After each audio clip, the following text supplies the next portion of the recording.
Hi friends, welcome to our channel. ఈరోజు మనం కరివేపాకుతో chicken ఎలా తయారు చేయాలో చూద్దాం రండి. మట్టి పాత్రలో నీళ్లు పోసుకొని మీడియం సైజు కట్ చేసుకున్న చికెన్ పీసెస్ని తీసుకొని బాగా కడుక్కోవాలి. తర్వాత కల్లుప్పు, నిమ్మరసం వేసి కడుక్కోవటం వల్ల మనకు నీచు వాసన అంతా పోతుంది. శుభ్రం చేసుకున్న చికెన్ని పక్కన తీసి పెట్టుకుందాం. ఇప్పుడు బయట నుంచి తెచ్చింది కాకుండా మన ఇంట్లో పెంచుకున్న కరివేపాకు చెట్టు, దీని నుంచి ఆకులు తీసుకొని ఇప్పుడు మనం కరివేపాకుతో చికెన్ చేద్దాము. అలాగే మన ఇంట్లోనే పెరిగిన పుదీనా కొంచెం కోసుకొని, కొంచెం అల్లం తీసుకొని చిన్న ముక్కలుగా కట్ చేసుకొని, తెల్లగడ్డ పాయలు వలుచుకొని తొక్కు లేకుండా వేసుకోవాలి. పుదీనా ఆకు మనం కట్ చేసుకొని కడిగి తర్వాత దానిలో వేసుకొని, అలాగే కరివేపాకును కూడా ఇలా కడిగిన తర్వాత వేసుకొని మిక్సీ పట్టుకోవాలి.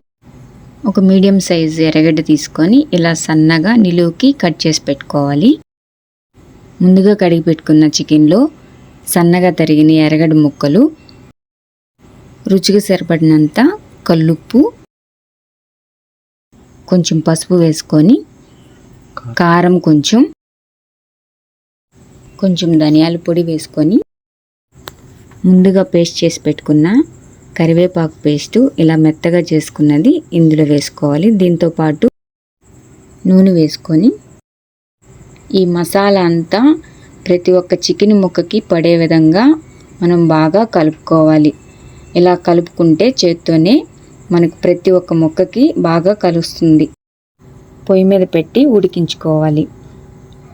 మధ్య మధ్యలో అడుగంటకుండా మనము ఉడికిందా లేదా అని చూసుకుంటూ ఒక్కొక్కసారి కలుపుకుంటూ ఉడికించుకోవాలి. చికెన్ ముక్కలో ఉండే నీరంతా బయట వచ్చేసి ఇలా నూనె పైకి తేలేంత వరకు మనం ఉడికించుకుంటే సరిపోతుంది. గ్రేవీ బాగా దగ్గర పడిందండి. నేనైతే అన్నంలో కలుపుకు తినేదానికి ఇలా గ్రేవీ లాగా చేసుకున్నాను. మీరు ఇంకా ఫ్రై లాగా చేసుకొని కూడా తినచ్చు. మీకు ఎలా నచ్చితే అలా చేసుకోండి. ఇప్పుడు ఎలా రుచి ఉందో చూద్దాము.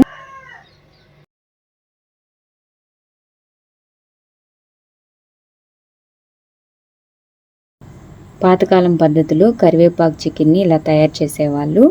మీకు నచ్చితే లైక్ చేయండి, షేర్ చేయండి, కామెంట్ చేయండి. Thank you friends.